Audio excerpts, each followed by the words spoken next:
Before we move into technical terminology, imagine two short phrases that are permanently embedded in modern human memory: the atomic bomb and the hydrogen bomb. Both are weapons of mass destruction. Both are capable of erasing a city from the map, yet they differ profoundly in how they function, in the scale of their destruction, in their radioactive legacy, and in the long-term risks they pose to humanity. In this documentary, we will examine these differences step by step, their basic operating principles, their destructive power, immediate and long-term radiation effects, environmental fallout, historical use and testing as evidence, and finally the political and military dimensions, including accessibility, proliferation risks, and who ultimately benefits from possessing such weapons.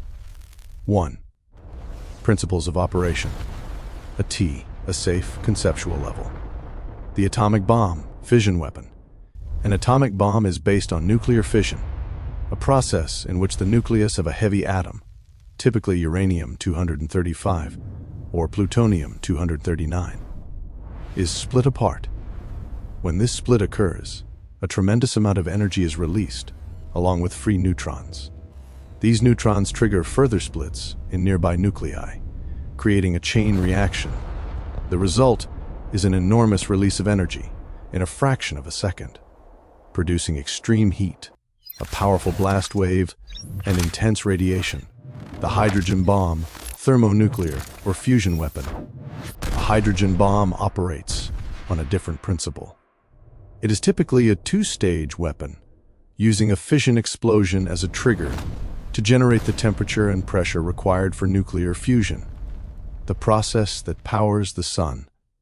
Light atomic nuclei, such as forms of hydrogen, fuse together, releasing energy far greater than that of fission for the same amount of fuel. Modern thermonuclear weapons often include additional fission components to further amplify their explosive yield, increasing radioactive byproducts as well. In essence, a hydrogen bomb is a bomb within a bomb, using fission to ignite fusion. Key conclusion. Both weapons possess extremely high energy density, but thermonuclear weapons have vastly greater potential yield, exceeding fission weapons by orders of magnitude. 2. Explosive power and scale of destruction. The energy of nuclear weapons is commonly measured in kilotons, KT, and megatons, MT, of TNT equivalent. Historical fission weapons, Trinity test, 1945, 20 knots. 15 knots. That man, fat man. These relatively small yields by modern standards caused catastrophic destruction at the scale of entire cities. Thermonuclear weapons. Ivy Mike, 1952, USA, approximately 10.4 mt.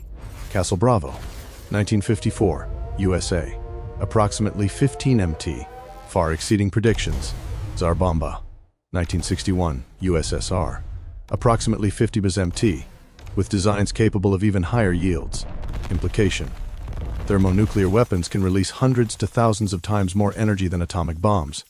As a result, hydrogen bombs threaten destruction on regional or even continental scales, while fission weapons remain primarily city-destroying instruments. 3.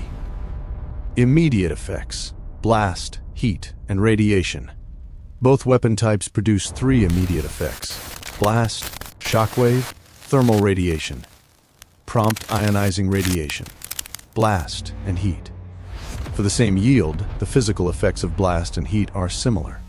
However, because hydrogen bombs can reach far higher yields, the total area of complete destruction expands dramatically. Thermonuclear explosions can ignite fires tens of kilometers away, depending on altitude and yield. Prompt radiation. Atomic bombs emit intense gamma and neutron radiation instantly. Thermonuclear weapons often produce a greater neutron output, and some designs, such as enhanced radiation or neutron weapons, prioritize radiation effects over structural destruction. Summary. In terms of immediate physical devastation, large-yield hydrogen bombs far exceed atomic bombs. 4. Radioactive fallout and long-term contamination. Fallout is one of the most misunderstood consequences of nuclear weapons. When a nuclear explosion interacts with the ground, Soil and debris become radioactive and later settle back to Earth, contaminating vast areas. Fallout and thermonuclear weapons. Fusion itself produces relatively little radioactive debris. However, most hydrogen bombs include fission components that generate significant fallout. The Castle Bravo test demonstrated how miscalculation could result in widespread contamination far beyond predicted zones.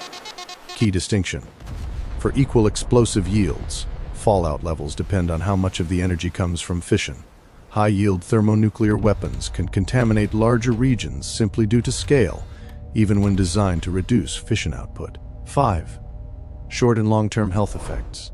Immediate effects. Severe burns. Blast trauma. Acute radiation syndrome, nausea, hemorrhaging, immune collapse. Death within days or weeks depending on exposure. Long-term effects. Increased cancer rates. Leukemia, thyroid, solid tumors. Genetic and reproductive impacts at high exposure levels. Persistent contamination of land, water, and food chains. Historical evidence. Survivors of Hiroshima and Nagasaki showed long-term health consequences decades later. In the Marshall Islands, fallout from thermonuclear testing led to displacement, chronic illness, and generational trauma. 6. Historical use and testing. Hiroshima, 1945. First atomic bombing of a city. Nagasaki, 1945. Second atomic bombing. Trinity test, 1945. First nuclear explosion. First functional hydrogen bomb.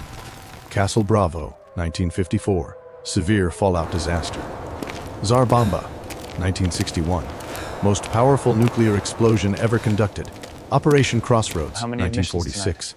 Demonstrated environmental contamination from naval tests. These events illustrate both the destructive capability and the unpredictability of nuclear weapons. Proliferation and accessibility. Atomic weapons represent the first step toward nuclear armament and are more accessible technologically than thermonuclear weapons.